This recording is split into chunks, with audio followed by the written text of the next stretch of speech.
What is going on, everyone, and welcome back to the channel. I hope you're all doing well. Now today I'm looking at r/am I The Butthole. If you don't know about the subreddit, people will post stories or things that have happened to them where they're not even sure if they're in the wrong or right, but it's up for us, the internet, you guys watching, Redditors, to decide for them. In our first story today, this woman cannot work out if she's being a Karen in this certain situation or if she's fully entitled to get a refund, which is what she's asking for, and it's up to us to decide if she was being a Karen or not.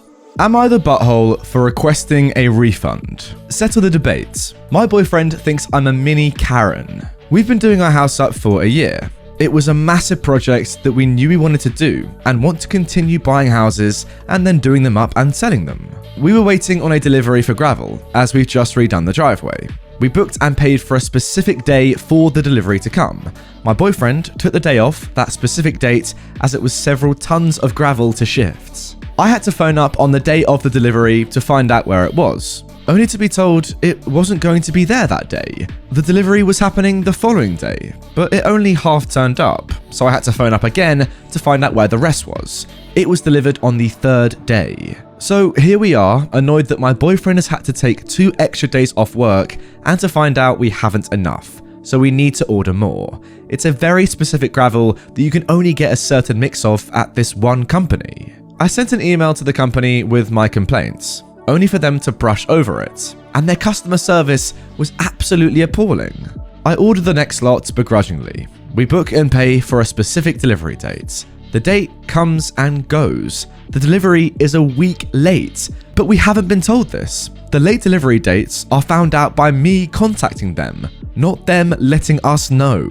I've asked for a partial refund of the second delivery, as we've had poor customer service twice now and late delivery dates both times. This has resulted in my boyfriend taking days off that he shouldn't have had to. Now my boyfriend says that I'm being a Karen for asking for a refund, but we didn't get the service we paid for. So guys, am I the butthole for wanting and requesting a refund? Alright then guys, this is where you come in. Before I even start to give my opinion, please do leave your comments down below. Do you think OP was a mini Karen, a butthole in general in this story? I think it's a quite obvious one, to be honest, but I'll let you say your thoughts quickly and then I'll get on to mine. For me, there's no way you were a Karen in this story. You ordered the service and yeah, you did eventually get the whole delivery, but at what cost? The time that it must have, taken up of your boyfriend, of you even, the stress of not being able to go into work and do your job because you're waiting for a delivery that doesn't come or comes in parts and is insufficient. Nah, there's no way you're a Karen for requesting a refund there. To be fair, the company not reaching out to you and saying, by the way, this delivery is going to be delayed, and you just having to take that, I'd be wanting a full refund. Sorry, the inconvenience of that is incredible. And yes, you did get it eventually, but come on, that's ridiculous. Now for our second post. Am I the butthole for not being honest about liking my birthday gifts? So, my birthday was 2 weeks ago. One of my good friends, Emily, got me a gift that was completely not my taste. It was a really weird looking sundress from a brand I'd never buy from, in a style I'd never wear. I typically dress in a more androgynous tomboy style. I was kind of surprised because she normally gives amazing gifts and has gotten me really cool stuff in the past, but because she's one of my closest friends, I didn't want to hurt her feelings. She included the receipt anyways, so I figured I'd maybe exchange it, although the brand is not what I'd normally buy from. Anyways, I thanked her when she gave it to me, feigned some joy as I opened it, and took it home with me. In my head, I was just happy to have gotten a gift. Yes, it wasn't my style, but it was still thoughtful of her to get me a present. I chalked it up to her maybe pushing me to try something new and moved on with my life. Today, we were supposed to get lunch, so I thought I'd wear the dress to meet up with her. When I showed up, she seemed really shocked and even angry, and we had a pretty tense, awkward meal together.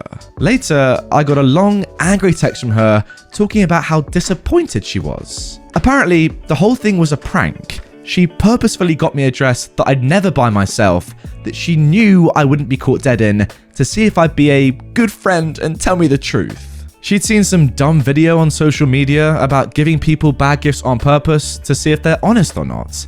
Emily expected me to open her gifts and gently tell her it wasn't what I really wanted, and thus pass her test. Apparently, she was planning on giving me my real gift, a vinyl of this band I really like, after I told her I didn't like the fake one. But since I lied, I didn't deserve it. I'm really taken aback. Like, what the F? Who does that? She called me a butthole for lying to her face about loving it, and I just haven't replied to her since.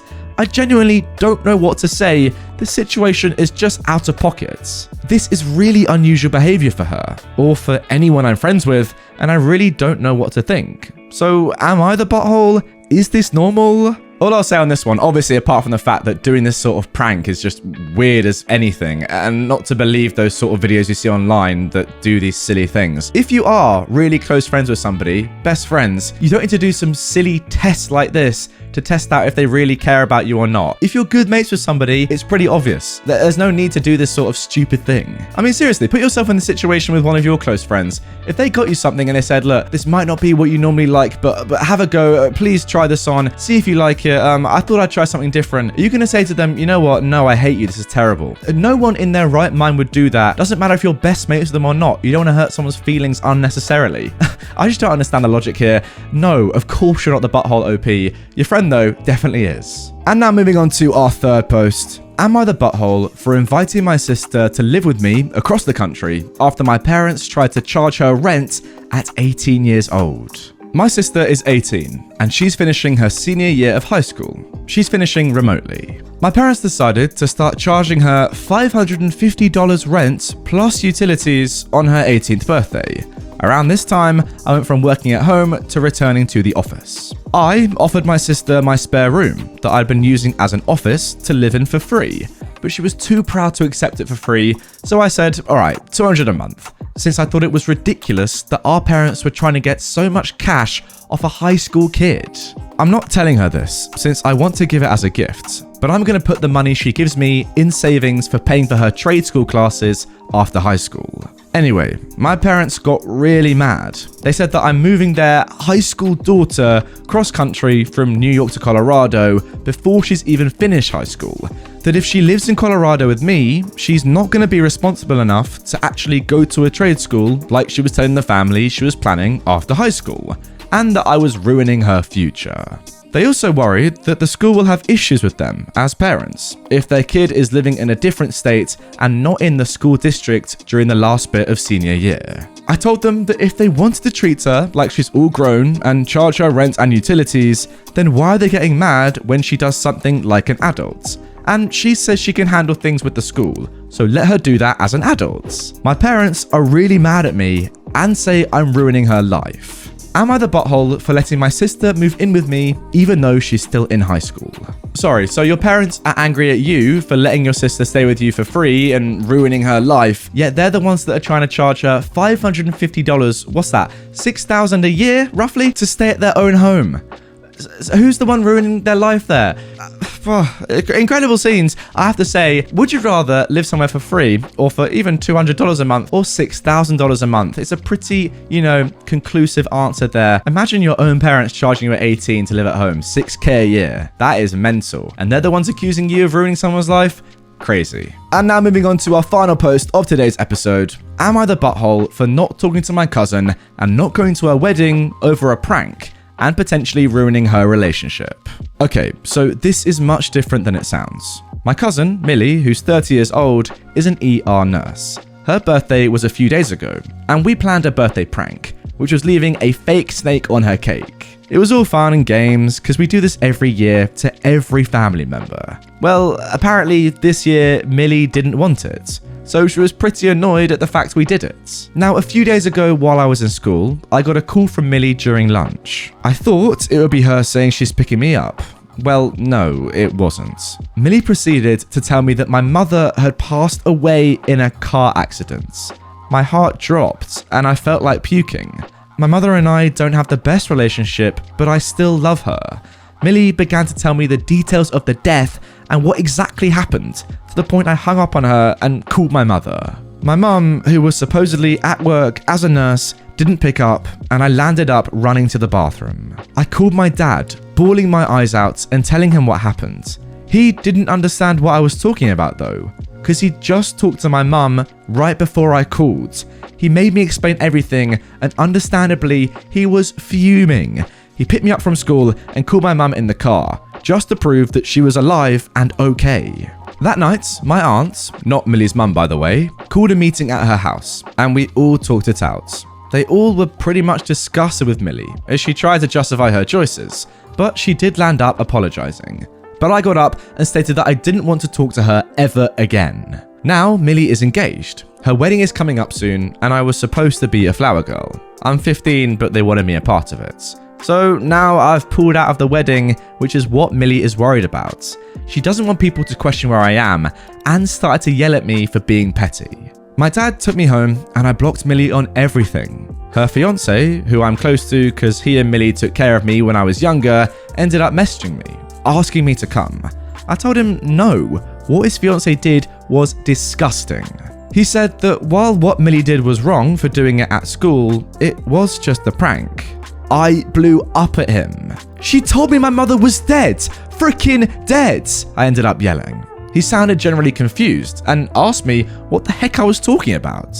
I told him what happened, and it turns out that Millie and her mother had lied to him and said that Millie just sent a gory picture to me while I was at school. The next thing I knew is that he left to stay with his mother and apologized to me. I apologized to him because I did call him an idiot while I was yelling. Now, I'm getting blamed for ruining Millie's relationship. I'm still not talking to her or her mother, but Reddit, guys, am I the butthole? I mean, OP, don't get me wrong, what happened to you was pretty disgusting, I'm not gonna lie, but why are you even posting this? Like, it's so obvious that you're not the butthole in this situation. Someone said that your mother's dead. And you've had a bad reaction to that. Like, what do you actually want me to say here? It's a bad thing that you had a negative reaction when somebody called you up and lied that your mother was dead, tragically, in a car accident? No. I mean, don't get me wrong. Yeah, she probably feels quite bad that you're not seeing her or not going to a wedding and all, but that's her fault for doing the worst prank in history. Literally taking the meaning of the phrase, "it's just a prank, bro," to a whole other level. Honestly, you know what? This girl, Millie, she'd have quite a good career on YouTube back a few years ago. She'd probably pop off a couple viral videos and then get cancelled for stuff like this. Anyway, guys, that is going to do it for this episode of r/am I the butthole. Guys, comment down below, do you think any buttholes were present in this story on the side of the users who posted these stories? Obviously, there were buttholes involved in the stories, but the people who actually posted them, were any of them buttholes? I'm going to say a resounding no. I think everyone was, pretty calm, did what seemed reasonable, common sense, didn't go too crazy on it, but yeah, they had some pretty bad stuff happen to them, and obviously you're allowed to have negative reactions. If you did enjoy it, guys, and you want more from this subreddit, check out the end screen right here, and also please do subscribe to my channel if you are new around here, and turn notifications on so you get a little notification whenever I post, which is daily. So see you all tomorrow.